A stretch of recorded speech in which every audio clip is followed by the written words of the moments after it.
তোমাদের বলছি, যারা আমার ভিডিওটা দেখছো, ফোনের ওপারে আছো, তো এখনো সময় আছে। যদিও অনেক কষ্ট করে খুঁজে করে পেলেও পেতে পারো। এই বেগুনগুলো একবার কিনে ঠিক আমি যেরকমটা রান্না করছি সেরকমটা করে রান্না করে খেয়ে দেখো। কারণ এই বেগুনগুলো কিন্তু সবসময় পাওয়া যায় না, আর এখন তো শীতের টাইমে এমনি নানা রকম বেগুন, তো তার মধ্যে এই বেগুনটা কিন্তু দারুণ লাগে খেতে। তো দেখো, বেগুনগুলো আমি প্রথমে গোটাটা কেটে নিই, ঠিক এরকমভাবে মাঝখান থেকে ফেলে নিয়েছি, যাতে ভেতরে পোকা থাকলে সেটা দেখা যায়। তো এই বেগুনে সচরাচর পোকা থাকে না, তো তোকে ভালো করে কেটে নিয়ে পরিষ্কার করে ধুয়ে নেবো। আর এদিকে নিয়েছি সর্ষে পাউডার, এটা একটু আমি ভিজিয়ে নেবো সামান্য নুন দিয়ে, অল্প জল দিয়ে।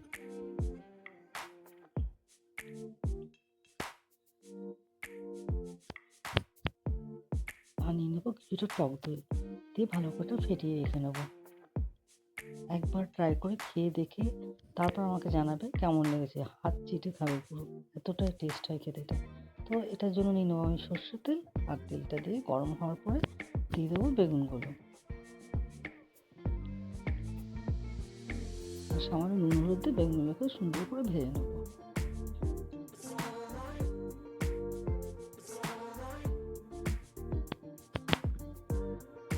বেগুনটা এত সুন্দর করে ভাজতে হবে যেন বেগুনটা ভাজতে ভাজতেই পুরোটা সেদ্ধ যায়, একদম খুব সামান্য একটু বাকি থাকবে, মানে বেগুনটা পুরো নরম হয়েই যাবে ভাজতে ভাজতে। এইভাবেই বেগুনটা ভাজতে হবে। তো বেগুন ভাজা হয়ে গেছে, তুলে নিয়েছি। আর ওই তেলে দিয়ে দেবো সামান্য কালো জিরে, ফোড়নে হয়ে আসলে দিয়ে দেবো সর্ষে পাউডারটা, যেটা আমি ভিজিয়ে গেছিলাম সেটা একটু নেড়ে চেড়ে নিয়ে এবার দিয়ে দেবো পরিমাণ মতো নুন, জিরের গুঁড়ো, হলুদের গুঁড়ো, লঙ্কার গুঁড়ো, এর মধ্যে ধনের গুঁড়ো দিতে পারো, আমি দিইনি। দিয়ে ভালো করে মশলাটা কষিয়ে নেবো। তারপর বেশ একটু কষানো হয়েছে, এখন দিয়ে দেবো ফেটিয়ে রাখা টক দইটা।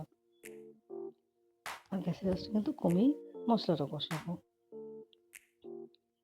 মানে এটা নতুন করে কিছু বলেনি, প্রত্যেকে যেন টক দই দিলে গ্যাসের আঁচটা বাড়িয়ে করলে কিন্তু টক দইটা ফেটে যাবে।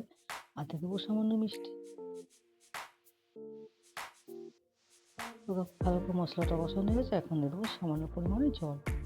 খুব বেশি জল দেওয়ার দরকার নেই, কারণ এটা গামাখা গামাখা হবে। তো দেখো গ্রেভিটা বেশ ফুটে উঠেছে, এখন দিয়ে দেবো আগে থেকে ভেজে রাখা বেগুনটা, দিয়ে আর বেশ কিছুক্ষণ ফুটিয়ে নেবো, কারণ জলটা টানানো অবধি। তো দেখো জলটাও টেনে গেছে, আর বেগুনও সেদ্ধ হয়ে গেছে, বাকি যেটুকু ছিল আর মশলা বেগুনের ভেতরে পুরো ঢুকে গেছে। এখন আমি নামিয়ে নেবো এই রেসিপিটা কিন্তু আমি কোনো নাম জানি না, তোমরা তোমাদের মতো নাম দিতে পারো। তো খেতে কিন্তু বন্ধুরা দুর্দান্ত হয়। তো আজকের মতো ভিডিওটা এখানেই শেষ করছি। সবাই ভালো থাকবেন, সুস্থ থাকবেন। যদি আমার ভিডিওটা ভালো লেগে থাকে একটা লাইক ও সাবস্ক্রাইব করে দেবেন। তো এই যে আমার বেগুনের ফাইনাল।